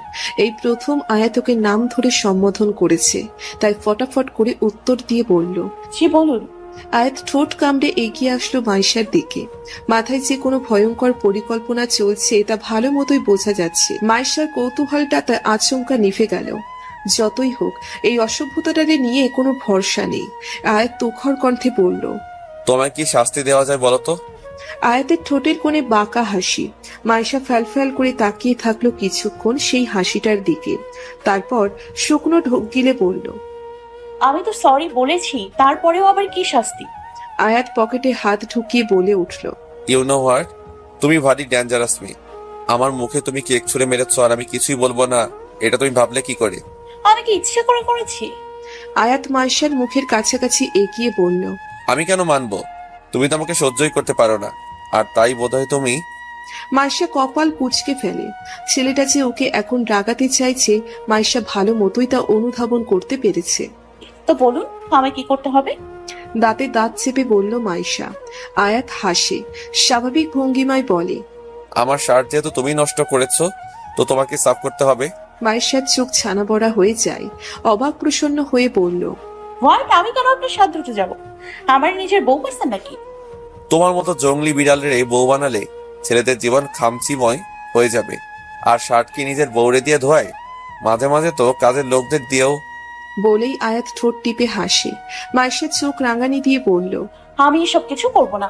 এত কথা না বাড়িয়ে আমার সাথে সামনে চলো, শোরুম থেকে একটা টি শার্ট কিনে নিয়ে পরবো। আর এই শার্ট ধোয়ার দায়িত্ব তোমার। জলদি চলো। রাস্তায় এভাবে দাঁড়াতে নিজেকে জোকার মনে হচ্ছে। মাইশা আর কিছু না বলে মুখ কালো করে ফেলল। আনানের দিকে তাকিয়ে দেখে বদমাইশ ছেলেটা খিলখিল করে হাসছে। মাইশা চোখ রাঙিয়ে বলল, তোরে আমি দেখে নিব। বাইরে বহমান ফুরফুরে হাওয়া। ছাদের কোনায় দাঁড়িয়ে থাকলে বকুলের ঘ্রাণটা তীব্র থেকে তীব্রতর হয়। এই হাওয়ার তালে ধুকপুক করে কাঁপছে মাইশার হৃদয়। কপালের কাছে চিকচিক করছে ঘাম। এই বিকেলে সচরাচর কাপড় ধোয়া হয় না, কেননা রোদের উষ্ণতা এ সময় কম থাকে। কিন্তু মাইশাকে এই অসময়ে ধুতে হলো আয়াতের সেই চকলেট কেক মাখানো শার্ট। সাদা শার্ট ধোয়া এত সহজসাধ্য নয়, তার উপর চকলেটের ছোপ ছোপ দাগ ছিল। তাই মাইশা অত্যন্ত সন্তর্পণের সাথে নিজ হাতে শার্ট ধুয়েছে। নিজের মেয়েকে একটা ছেলের শার্ট ধুতে দেখলে কোনো সাধারণ পরিবারই যে তা সাধারণ চোখে দেখবে না, এটাই স্বাভাবিক।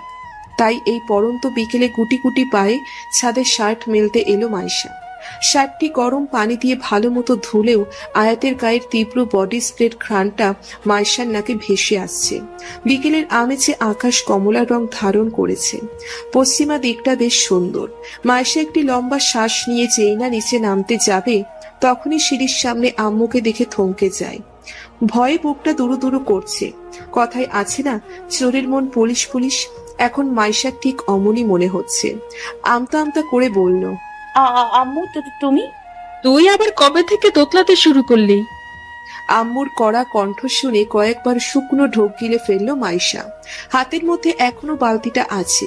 শারমিন বেগম মাইশার হাতে বালতি আর পিছনে সাদা শার্ট মেলা অবস্থায় দেখে কপাল কুঁচকে ফেলেন। ওনার জানা মতে না এই শার্ট মাইশার বাবার আছে, আর না ছেলে নুহাসের আছে। তাই প্রখর কণ্ঠে তিনি বললেন, জীবনে তো আমারে একটা গামছাও ধুয়ে দিলি না। এই অসময়ে এটা কার শার্ট ধুয়ে মিলছিস তুই? এমন শার্ট জীবনেও তোর বাবা পরে না, আর নুহাসেরও এমন কোনো শার্ট নেই। তাহলে? মাইশার বুকের ধুকপুকনিটা ক্রমশ যেন বেড়েই চলল। বাকরুদ্ধ হয়ে নিজের মাথা থেকে উত্তর খোঁজার চেষ্টা করছে।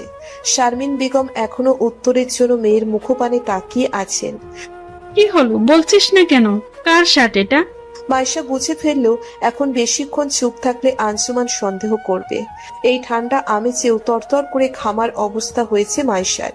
নিজের ঠোঁটচোরা হালকা জিভ দিয়ে ভিজিয়ে আচমকা বলে ফেললো, আমার শার্ট এটা। শারমিন বেগমের চোখ যেন এবার কোটর থেকে বেরিয়ে পড়বে। যেন এরকম কোনো উত্তর শোনার জন্য মোটেও প্রস্তুত ছিলেন না তিনি।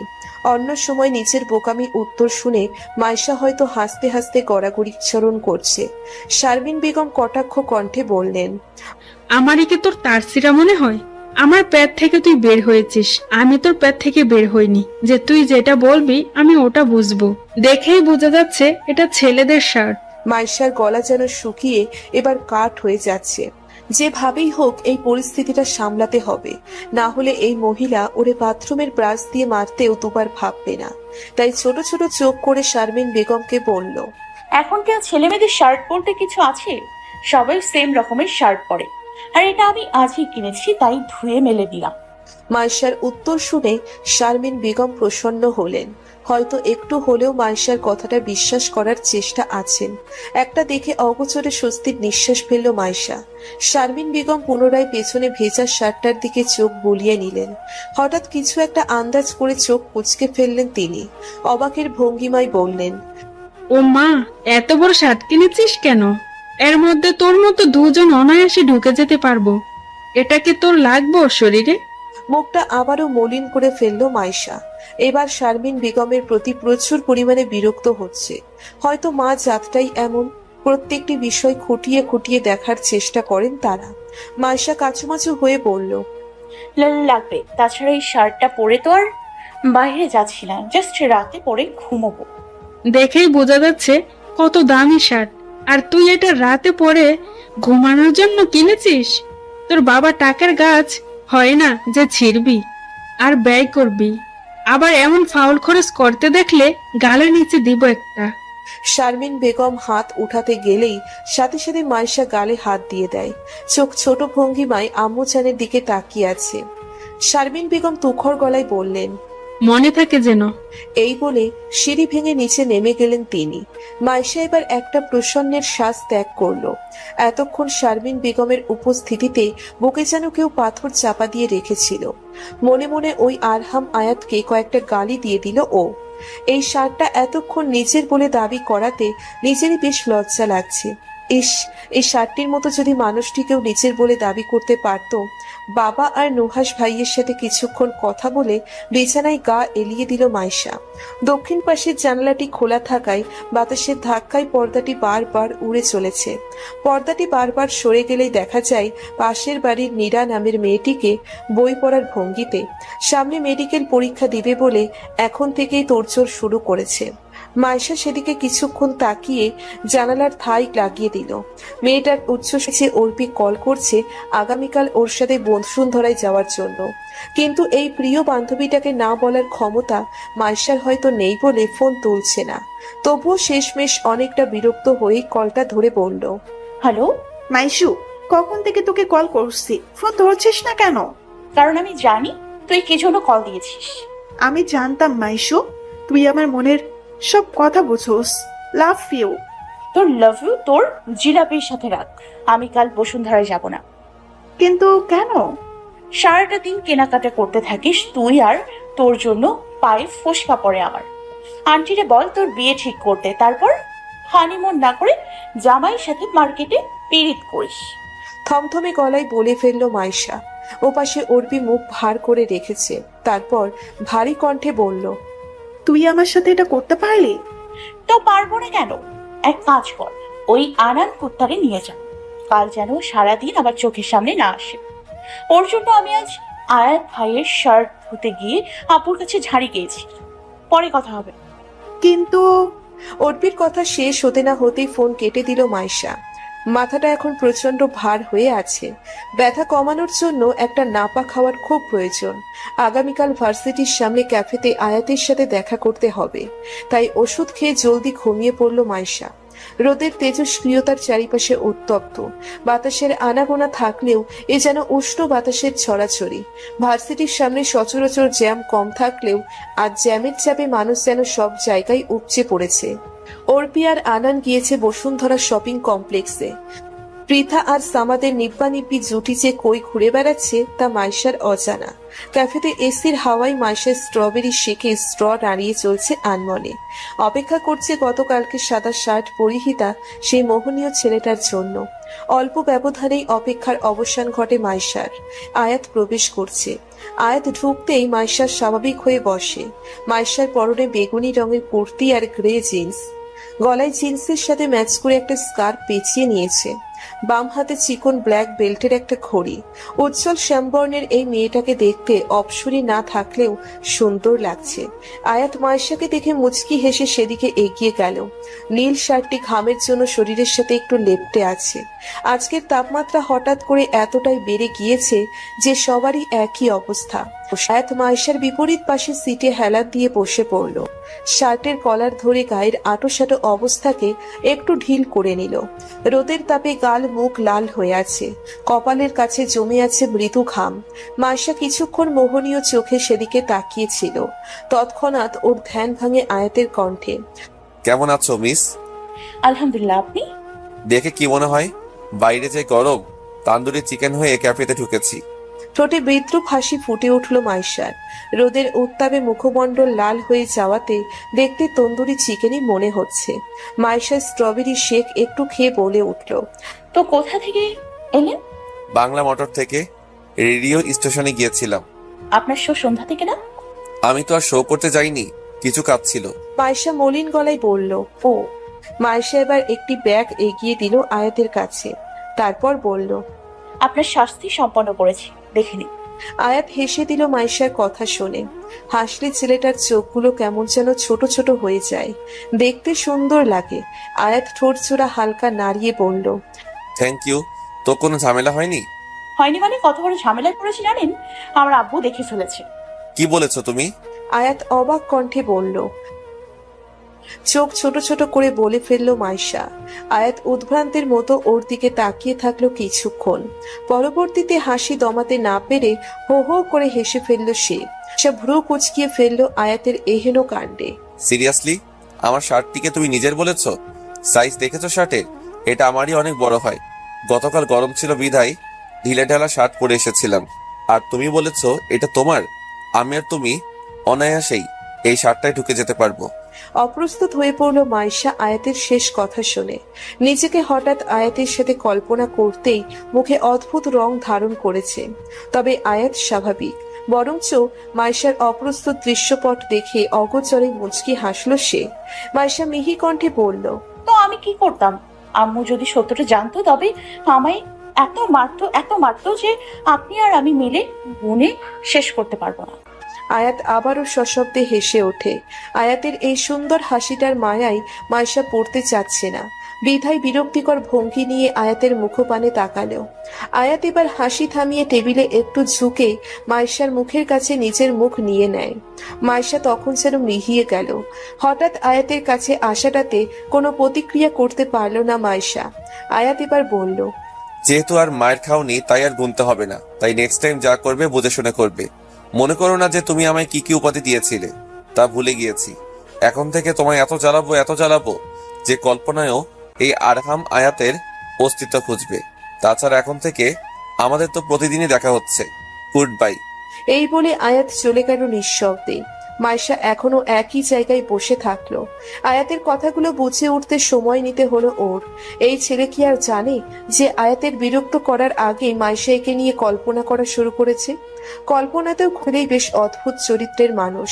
পুরো শরীরটাই যেন সৌন্দর্য, মোহনীয়তা আর রহস্যে ঘেরা। দৃষ্টি নামিয়ে নিচের ঠোঁটটি দিয়ে গভীরভাবে চেপে ধরল মাইশা। বুকের ধুকপোকানি ক্রমশ যেন বেড়েই চলছে। আর বাড়বে নাইবা কেন? নিজের কল্পনার পুরুষকে হুট করে যদি কেউ নিজের ক্লাসে দেখে ফেলে, সেক্ষেত্রে এমন হওয়াটা অস্বাভাবিক কিছু নয়। আনান, অর্পি, সামাদ, পৃথা সবাই ক্লাসে বসে শফিক স্যারের পাশে দাঁড়ানো শাওন আর আরহাম আয়াতের দিকে ফ্যালফ্যাল করে তাকিয়ে আছে। এমনকি বাকি স্টুডেন্টরাও। এমন নজর কাড়া একজন ছেলেকে হুট করে ক্লাসরুমে দেখে তোলপাড় শুরু হবে, এটাও স্বাভাবিক। যদি সে পাবলিক ফিগার হয় তবে তো আর কথাই নেই। শফিক স্যার একটু কাশি দিলেন, তারপর সবার উদ্দেশ্যে বললেন, অ্যাটেনশন প্লিজ। আজ জরুরি কিছু কথা নিয়ে আপনাদের সামনে হাজির হয়েছে স্টুডেন্টস। আমাদের সাথে যে দুইজন দাঁড়িয়ে আছে তাদেরকে আপনারা চিনেন? সবাই জোর গলায় উত্তর দিল। শফিক স্যার বললেন, তবুও অনেকে না চিনে থাকলে ওদের পরিচয় দিয়ে দিই। আরহাম আয়াত এবং শাওন চৌধুরী দুজনেই জাহাঙ্গীরনগর বিশ্ববিদ্যালয়ে ইংরেজি বিভাগে পড়াশোনা করছে। কিছুদিন পরে মাস্টার্সের এক্সাম দিবে। তবে আরহাম আয়াতের আরো একটা পরিচয় আছে। গত বছর অল অ্যাবাউট ট্রাভেল নামের একটা লন্ডনের বিখ্যাত ম্যাগাজিনে ও ট্রাভেল সম্পর্কিত ভিডিও নিয়ে তথ্য প্রকাশ করা হয়েছে। সেই সুবাদে এখন ঢাকার বিখ্যাত রেডিও প্রতিষ্ঠানে আরজে হিসাবে কর্মরত, আর ও সকল কাজের ব্যাকগ্রাউন্ড হেল্পার হলো শাওন। ভিডিও এডিট থেকে শুরু করে ও ট্রাভেল পার্টনার হিসেবে কম জনপ্রিয় নয়। শাওনের দিকে তাকিয়ে বললাম, ঠিক বললাম তো? শাওন মুচকি হেসে জবাব দিল। মাইশা কিছুটা শঙ্কা নিয়ে ওদের দিকে তাকালো। অনুভূতি, আবেগ, পরিস্থিতি সব বললেন। আগামী সপ্তাহে জাহাঙ্গীরনগর বিশ্ববিদ্যালয়ে একটি ফেস্টের আয়োজন করা হবে, আর আমাদের নিমন্ত্রণ করা হয়েছে সেই অনুষ্ঠানে। তাই সেখানের অনুষ্ঠান পরিচালনার জন্য প্রত্যেক ডিপার্টমেন্ট থেকে একজন স্বেচ্ছাসেবীকে নেওয়া হবে। তোমরা কেউ কি ইচ্ছুক? পুরো ক্লাস নীরব। এর মধ্যে একজন ছেলে বলল, কিন্তু স্যার, আমাদের গাইড কে করবে? প্রত্যেক ডিপার্টমেন্টেই জাহাঙ্গীরনগর ভার্সিটির দুজন সিনিয়র স্টুডেন্টকে তত্ত্বাবধানে দেয়া হবে। তোমাদের ডিপার্টমেন্টেও তেমনি ওরা দুজন গাইডে থাকবে। অবাকের রেশটি আরো বিস্তৃতভাবে দেখা গেল মাইশার চোখে মুখে। স্যারের কথাগুলো যেন কোনো ক্রমেই মেনে নিতে পারছে না। আয়াতের সাথে এভাবে মিরাক্কেলের মতো বারবার দেখা হয়ে যাওয়াটা যেন মাথার ওপর দিয়ে যাচ্ছে মাইশার। স্যার আবারও বললেন, তোমাদের মধ্যে উপস্থাপনা ভালো কে করতে পারো?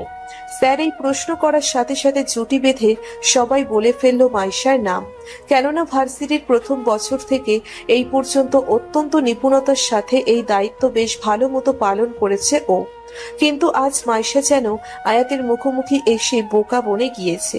নিজের নাম সবার মুখে এভাবে নূপুরের মতো বেঁচে ওঠাতে অস্বস্তি নিয়ে তাকালো সবার দিকে। এক পলক আয়াতের দিকেও চোখ বুলিয়ে নিল, কিন্তু আয়াত নির্বিকার, ঠোঁট দুটো চেপে এমন ভাবে দাঁড়িয়ে আছে যেন এই সময় মাইশার দিকে মোহনীয় দৃষ্টিতে তাকালে বড়সড় কোনো রাষ্ট্রদ্রোহী হয়ে যাবে। শফিক স্যার মাইশার উদ্দেশ্যে বলল, আপনি অবশ্যই যুক্ত হবেন মিস মাইশা, আপনার উপস্থাপনার দক্ষতা ভালো। মাইশা আমতা আমতা করে বলল, কিন্তু স্যার আমি ইচ্ছুক না। কেন জানতে পারি? শফিক স্যারের ভারাক্রান্ত কণ্ঠ। মাইশা মিহি গলায় বলল, এভাবেই। কারণ না বললে তো হবে না। আপনার উপস্থাপনার গুণ আছে, তাহলে কাজে লাগাতে চাচ্ছেন না কেন? আমি এ ব্যাপারে কোনো না শুনবো না। আর কিছু বলবেন?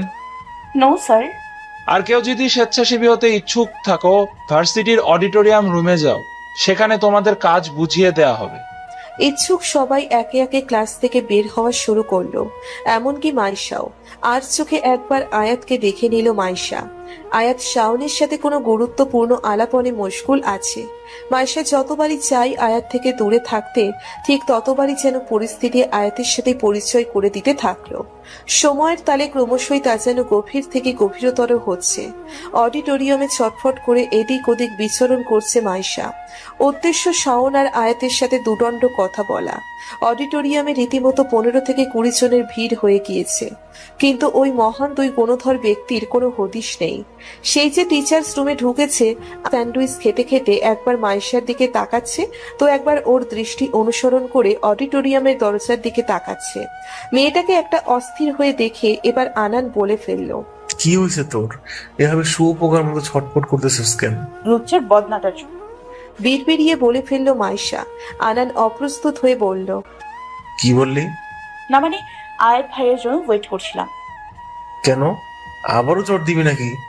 আনানের কথায় বিরক্ত হলো মাইশা। এই শালা হারামিটা সব সময় মাইশার মুখটা নষ্ট করার জন্যই উঠে পড়ে থাকে। প্রসন্ন গলায় বলল, না রে, আমি উপস্থাপনা করব না, এটা বলার জন্য। ওদের কথার মাঝেই কাগজপত্র নিয়ে ছুটে চলে এলো আয়াত আর শাওন।